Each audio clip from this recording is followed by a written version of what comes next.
কথা বলে গেলেন। শুধু ইংলিশই ল্যাঙ্গুয়েজ, ম্যান্ডারিন কি ল্যাঙ্গুয়েজ না? আমরা কি এখন ইস্টে যাচ্ছি না, সাউথ ইস্টে যাচ্ছি না? আমরা কি সকলেই এখন ইউরোপ আমেরিকা যাচ্ছি? আমরা কি সাউথ কোরিয়া যাচ্ছি না? আমরা কি জাপানে যাচ্ছি না? ওই যে বললেন না জাপানের কথা।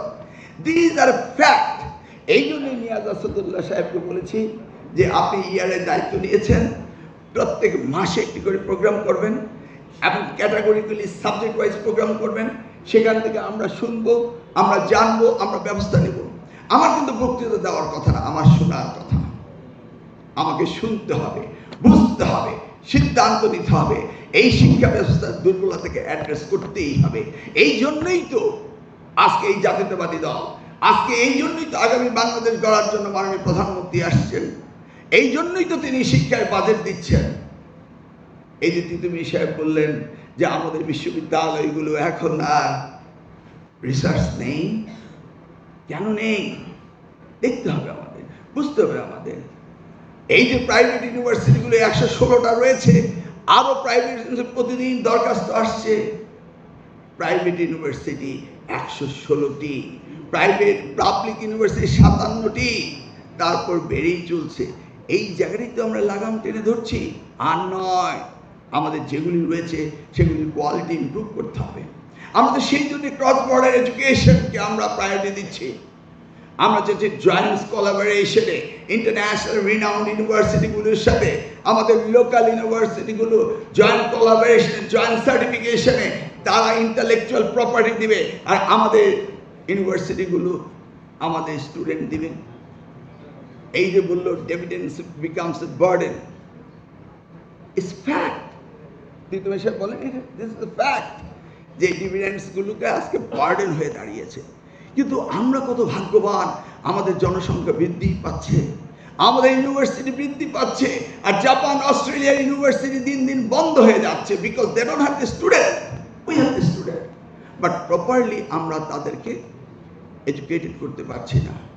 আজকে আমাদের সবচেয়ে বেশি গুরুত্ব দিতে হবে Tibet technical vocational education and training. সেই টিবেটের উপরে আমি যে থিসিস করেছিলাম, মালে ইউনিভার্সিটি তখন প্রফেসর ছিলেন Niaz Asadullah, he was one of the examiner. আমার সেই থিসিস পেপারে আমরা সেটাকে থিসিস করেছিলাম কি কারণে? মাননীয় প্রধানমন্ত্রী, আজকের প্রধানমন্ত্রী 2015 সালে আমাকে টিবেটের উপরে পিএইচডি করতে বলেছিলেন, গবেষণা করতে বলেছিলেন। He has a dream. ওই যে বলেনি আমার একটি ড্রিম রয়েছে ইন অল সেক্টর। এই ডিবেট সেক্টরকে কিভাবে কার্যকর করে এদেশের জনসংখ্যাকে মানব সম্পদে রূপান্তরিত করতে হবে, কিভাবে হিউম্যান ক্যাপিটাল ডেভেলপমেন্ট করতে হবে, কিভাবে সোশ্যাল ইকোনমিক ডেভেলপমেন্ট করতে হবে, সেই তত্ত্বই নিয়ে মাননীয় প্রধানমন্ত্রী দায়িত্ব নিয়েছেন। ইনশাআল্লাহ এই দায়িত্ব তিনি সফল করবেন এবং আমরা ওনার সাথে কাজ করব। আমাদের এই ডিবেট চলতেই থাকবে, আমরা শিখব। আজকে যদি আমি সারাক্ষণ, আর বাকি করিম সাহেবের বক্তৃতা, আমাদের সুজান এবং চায়নার অ্যাম্বাসেডার রিপ্রেজেন্টেটিভের বক্তৃতা যদি আমরা শুনতে পারতাম, আমি আরও পয়েন্ট পেতাম। এখানে আমাদের সালে সাহেব রয়েছেন, আপনার note it down please and give me a summarised. এই ধরনের অনুষ্ঠান থেকে আমরা আমাদের দুর্বলতাগুলোকে আমরা সফলতায় নিয়ে যাব। This is just a short analysis for us.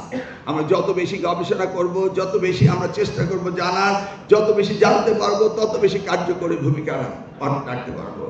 তবে 5 মাস বয়সের সরকারের বিরুদ্ধে এই ঘন ঘন আন্দোলন করাটা কখনো সমীচীন হবে না। আমি শিক্ষার্থীদের বলবো, আমরা দায়িত্ব নিয়েছি তোমাদের জন্য, আমরা কাজ করছি তোমাদের জন্য, ভেবে শুনে আন্দোলন করো। আর যদি মনেই করো আন্দোলন করতে হবে, একবার এসে আমার সাথে ডিবেট করে নিয়ে যাও, জিজ্ঞেস করো, তোমাদের ফোরামে আসো, আমি তোমাদেরকে প্রশ্নের উত্তর দিব। বিনা কারণে হইচই করে অস্বস্তিকর পরিবেশ সৃষ্টি করা যাবে না।